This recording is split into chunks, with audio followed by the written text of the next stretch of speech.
Okay, so here we are.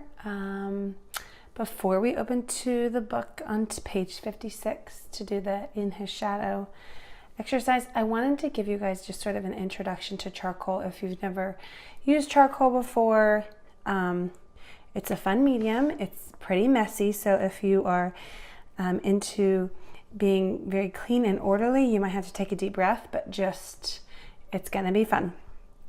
I have a couple different kinds of charcoal and then a few other tools. The good thing about charcoal is it's very affordable. So if you want to try a new medium, this is a fun medium to give a try. You can buy it in a stick like this, in which case you will get it all over your hands, and they are numbered and just like the pencils are, but certain sticks are different hardness, so a softer stick will kind of go on a little bit smoother, which I'll show you in a second. So you can get them in sticks like this. This is a white charcoal, which is for highlighting, and then you can also get them in a pencil, which is a little bit neater, and then it's a little bit easier to tell, just like regular pencils or drawing pencils. It's a little bit easier to tell kind of what hardness pencil you're using. So 2B would be the hardest of these three, and then a 4B and a 6B. And charcoals are usually on the B, which means on the soft end of the spectrum, and then the H would be what you would find in a normal pencil if you had like a set of graphite pencils. This is also the highlight white, which we'll use to blend as well. And then you have these sort of blending stumps. I bought these at Michael's, super cheap. You can also make them yourself. You can roll them up. You can use your finger. You could use a tissue. Kind of anything that you have that was paper would sort of blend. And I'll show you kind of how to use those in a little bit too. Lastly, this is like a kneadable eraser. And I've never been a huge fan of these, but they're great for charcoal. And then as you want to erase, you sort of just like, it's kind of like feels like a piece of gum, which is kind of gross, but anyway. So I want to show you just a simple, once you get your charcoals, before you dive into the book, just kind of play around with them, whether you're using the pencils or just these like raw sticks. Like I said, if you're using the sticks, they are labeled, but it's a little bit harder to tell. And you can't always tell by just pressing onto the paper what strength you're using. Like I can tell this one is a little bit harder, which means if it were just graphite, it would be a little bit lighter. Like you wouldn't be able to make it as dark as you would the 6B. Like if this was a 2H, it would mean it would be harder, but this one is a B as well. And like I said, it feels very similar. So if you want to know exactly what hardness you're using, I would recommend sticking with the pencils, but keeping these handy, because sometimes you want to put it on its side and sort of give yourself a large block of shadow, which you can't do with this type of pencil. So they both have advantages, and you sort of, keep both. I think each set was like $3 to $5, so they're not expensive. You could get both and figure out what you like. But I wanted to show you a little bit with so you would use this white maybe over top of your black, which will kind of give you a highlight. It sort of blends into a gray color, but it would give you a nice highlight if you were trying to highlight the edge of a shape, or like we're going to be working on these wings. So it will give you a highlight. Other than, you could also use just the absence of any sort of color, which is a little bit trickier to do with the charcoal because it's so messy. So if you're wanting to blend, you can see on this, I don't know if you can see in the video, but you can see this sort of white space between here. And so that's when you could bring in your blending stick if you wanted to blend it all together and give it one tone. It will lift a little bit of the charcoal. So you can see I'm getting an even tone, but it's lifting it a little bit and it is lightening it a little bit. So your choice for that is to come back with a darker shade of charcoal, and I'm sort of like even erasing that highlight line. It's sticking a little bit on the right hand side, but you can see it goes on the blending stump, and you can even kind of spread it out, which will give you even a softer highlight. If you are working on a dark space, for example, I'll show you on the wings, but let's say you're working on a dark space and you want to blend a highlight. You want a lighter tone, but you don't necessarily want to use the pencil itself, because with charcoal, you really have this dark tone and it's harder to get the lighter tones. If you're wanting to get a lighter tone, a great way to do that is to just come back with the stuff that's already on your blending stump and just kind of come up right next to it. So you can see that is giving me a lighter tone than what I have here, and I'm not using the pencil, I'm just using what is on the blending stump. So I'll show you that next to here as well. See, you're getting this. So you're getting this super light tone just on the blending stump, and then I blended this dark tone, which is giving me sort of a gray. And then you can come back, I'm gonna come back with this 6B, which is the softest, which would mean it's technically the darkest. And I'm gonna come back again with this, and I'm not gonna blend it. I'm gonna blow away the extra charcoal. I'm not gonna blend it, but you can see of these 3 tones, you know, I have a light, a medium, and then a darker, which might be a little bit tricky to see, but blending it with the blending stump will sort of lighten the tone a little bit. Now, if you want to erase, this is your best bet, but you won't be able to erase fully. I'll show you kind of what it does. It will lift some of the charcoal. If you have a really light tone, it'll lift a good bit of it, but it's not going to lift all of it. And that's just sort of how it goes with charcoal. So keep that in mind. Give yourself some freedom to give it a try, and don't be stressed out if it doesn't work properly. So you can see how dark this is. And if you're trying to reuse this, you just sort of like, it's like you're playing with that gum again. Just sort of stretch it out. And it sort of cleans it so that you can use it again. Like I said, you're not going to be able to get it totally erased, but it will lighten it enough that you can lift it if it's a very dark tone and you're needing it to be lighter. So that is a messy introduction to charcoals in general.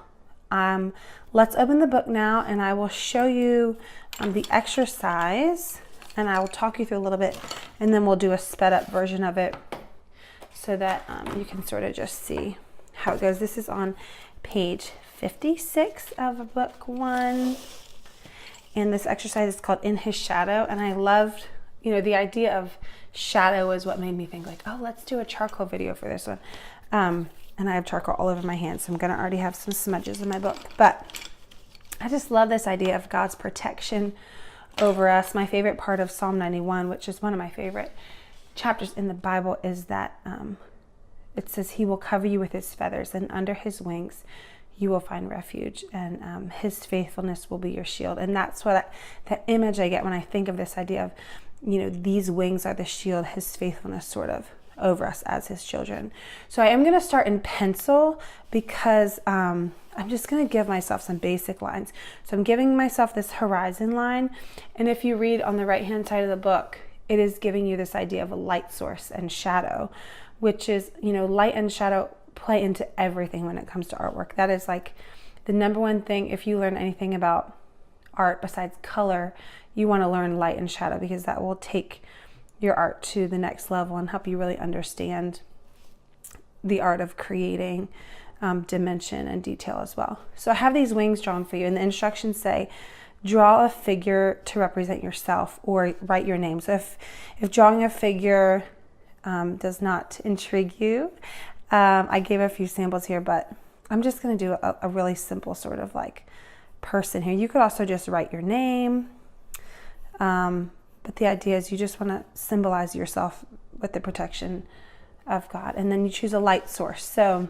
there's some instruction here, like I said, but the idea is wherever your light source is on your page, you're going to have the shadow casting in a different section. So if your light source is directly over the center, your shadow is going to cast sort of just right under here. If your light source is coming over here on this side, you're going to have a larger, more spread out shadow on this side, and a smaller, perhaps darker shadow right here on this side. And maybe you would see a little bit of this shadow down here, but not a ton of it. And then same thing on the left side. If it's on the left side, it's going to cast more onto the bottom right. So I give some instruction down here, like I said, in a little bit more detail. But first things first, draw your figure or yourself and decide where you want your light source to be. I'm going to go ahead and let's just go ahead and put it, I'm going to put it up top just to sort of give a real basic idea of how the shadow is going to cast. And so what I would recommend as you kind of go through this and you draw yourself, I put myself a little bit off center, but you could do it right in the center. You could do it wherever you want, but give yourself some guidelines as to where your shadow is going to cast. And I'm doing these sort of like squiggly lines right here. I'm marking the fact that there isn't going to be a shadow right here because there are no wings here. So I'm just sort of making some basic lines as to where the shadow is going to be. And I'm hoping that my figure catches a good bit of shadow. But, you know, having that highlight and that contrast makes a fun just dimension in your picture. So I'm going to start with my person and sort of I'm going to note that this will be a lighter highlight here on maybe on this one part of my arm. And then from here, I'm going to go light with this. So because whatever's farthest away from your light source is going to be darkest. So if you start really dark up here, you're not going to have anywhere to go. And there's not going to be, you know, any way to get lighter. So I'm like barely pressing on this pencil. I'm actually going to move to this blending stump and just sort of blend this light tone that I've done to just sort of this gray. I'm kind of regretting making this dark right here, but let's just kind of see how it goes. Closer to the light source, you're going to have a less of a shadow, so like a lighter tone. The thing about charcoal is you only have two colors. I mean, you have like black and white. So keep that in mind. You know, you can't use like 4 different colors. You're using black and white. So it's going to make it, in some ways it makes it harder, and in some ways it makes it easier because it simplifies.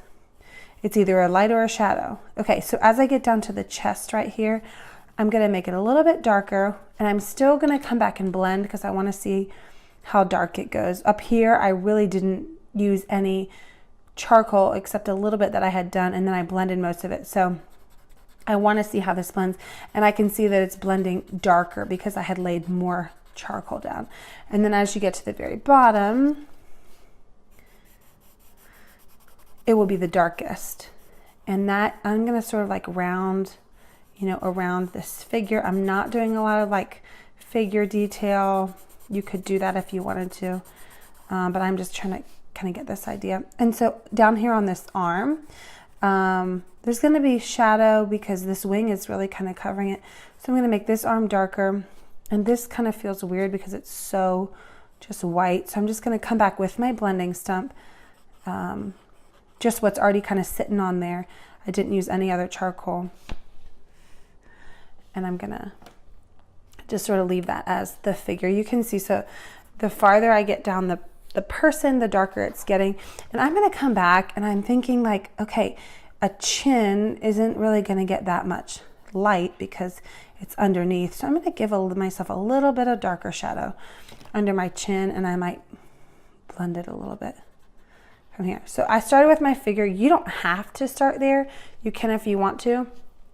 But from there, it's going to kind of give me this idea of where my shadows are casting. So I drew these guidelines right here, and draw your guidelines in pencil first and then go from there. And as you create these wing sort of like shadows, don't get overwhelmed with the detail of these wings here, because these have all kinds of detail. It's the actual thing, but a reflection or a shadow of something is always more muddy or not as detailed. Okay, so I've gone ahead and created my cast shadow from the wings, and I'll talk you through that a little bit more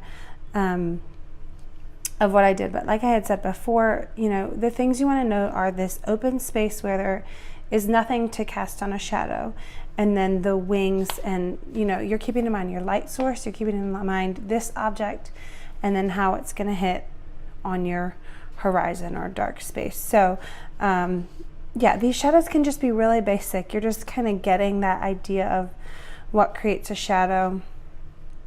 And where you're really going to see the dimension is not in the shadow that's less detailed, but it's in these wings. And there is going to be shadow in these wings, and we'll kind of move to that next.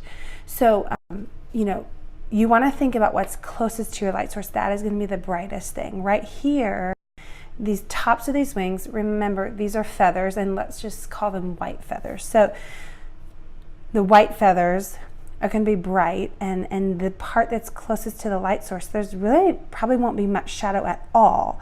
Now, you might not decide to just come in directly with white because you won't really see a difference between, you know, the paper. If you were working on dark paper, you could just do white, but you might want to have a little bit of shadow. So you have a couple options. You can come in just with your blending stump, and like I said before, that is going to be enough sort of shadow to kind of keep you going. And I don't really know exactly what these baby feathers look like. I've seen them before, but you know, just decide, like, do I want to get on the internet and really give myself detail here, or do I want to just kind of play around with this idea of what these baby feathers sort of look like? And I'm going for the second one because you know, that's just your call. But I'm just sort of creating these little divots of gray simply with my blending stump, and then I'm going to come back with my highlight pencil, and I'm just kind of going to go right fully over that. There's no method to this right here. I'm just kind of like spreading like a crayon over top of what I've already done.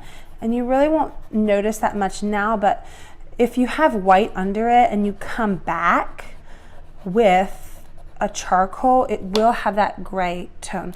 So let's sort of see what that looks like. As you are getting a little bit farther away, that's when you're going to start seeing this shadow come in.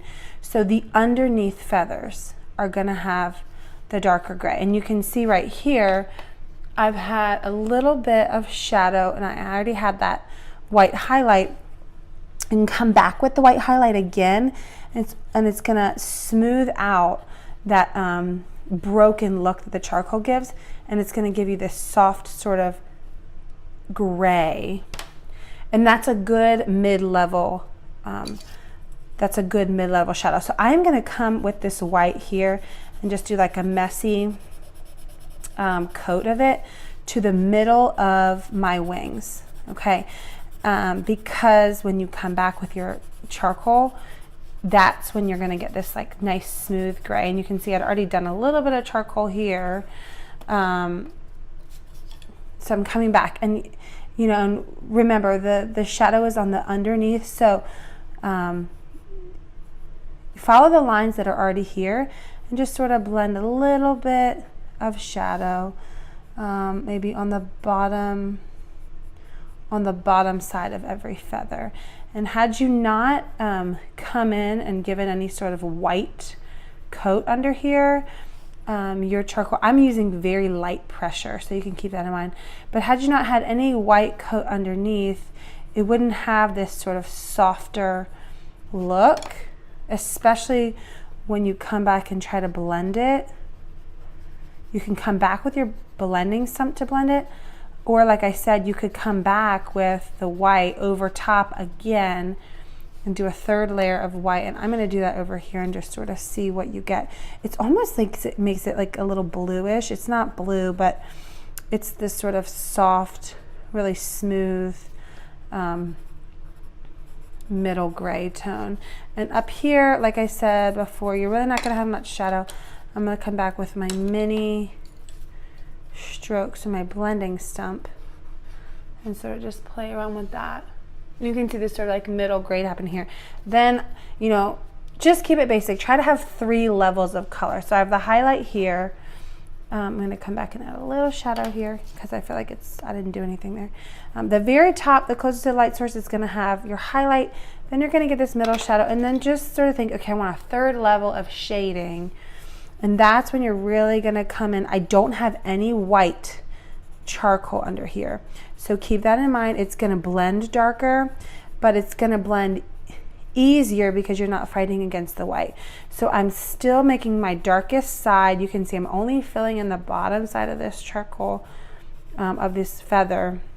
And I am leaving room to have a highlight, because what you're going to do is you're going to blend up with your blending stump. And so if you color the whole thing dark like this, you'll see when we come back and blend, you really don't have anywhere to move, like I had said before. So I'm going to speed this up and let you guys watch the rest of this process.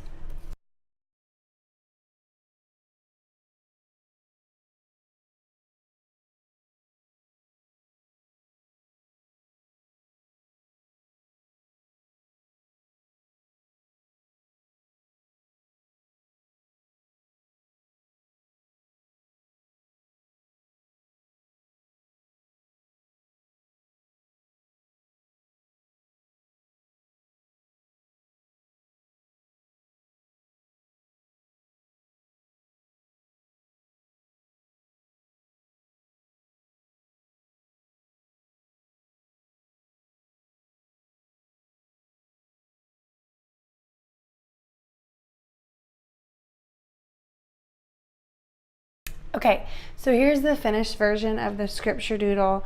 If you watched, it was probably pretty quick with the feathers, but if you watch at the very end, so I had the white and the gray charcoal here to review, and then here I just did the charcoal and left the white space. And if you saw as I was blending, it really lets you get this darker gray, that because I didn't use as much charcoal here and because I had that other white highlight to combat it, it sort of it fights to make it, you know, it's harder to make it darker. So when you just have the charcoal and the blank white paper, you can get it darker. So I made this medium, and then I even came back again, which you might have seen, and did a darker, you know, charcoal over top the gray that I had blended. And I really have a lot of these really dark spots are not blended at all. So if you don't blend at all, you're going to get your darkest tone. And then I use my trusty disgusting piece of gum eraser to clean up these the background. And like I said in the beginning, charcoal is really messy, so just let it be what it is. If you're into perfectionism, erase it, and then you can get an acrylic spray to sort of seal this. You can also use hairspray, and that will sort of, it will seal it enough that it won't get all over your page. But I hope it was fun watching this. I know it was more detailed than some of our other videos, but I wanted to give you some real kind of meat and potatoes of art itself. So have fun. If you feel overwhelmed, just go with it, and we'll see you again next week. And be sure to share your stuff on social media so we can cheer you on, and have a great week enjoying your creative time with God. We'll see you next time.